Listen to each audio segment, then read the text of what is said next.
kepercayaan kepada Tuhan, kesetiaan kepada Raja dan Negara, keluhuran perlembagaan, kedaulatan undang-undang, kesopanan dan kesusilaan.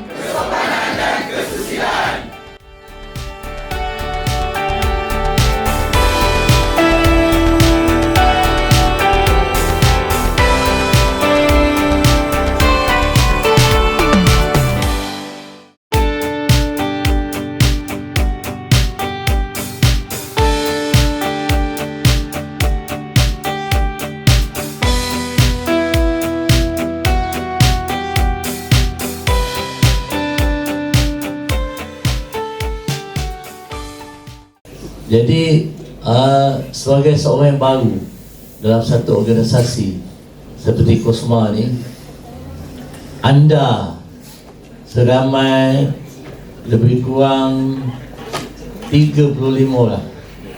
Ya, ada 14 perempuan, 14 lelaki, 21 perempuan ya. Jadi anda semua adalah orang-orang yang terpilih daripada ratusan orang.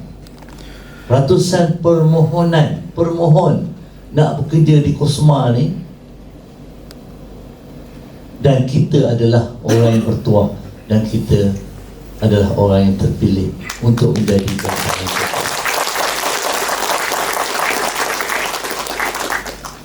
Mungkin 20 tahun lepas, 10 tahun lepas, menjadi pekerja KOSMA adalah merupakan kebiasa. Faiz ada, kerja tempat lain ada, Dadang tabung haji ada. Tapi pada hari ini, menjadi kaki tangan KOSMA adalah satu perkara yang sangat diidam-idamkan. Di luar sana ada ratusan orang yang nak bekerja dengan KOSMA, tapi tuan-tuan dan puan-puan, adik-adik hari ini terpilih menjadi kaki tangan KOSMA. Apa yang saya nak bangkitkan di sini adalah kesyukuran yang patut ada dalam diri kita ini kerana kita telah menjadi kaki tangan KOSMA.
Selamat maju jaya KOSMA.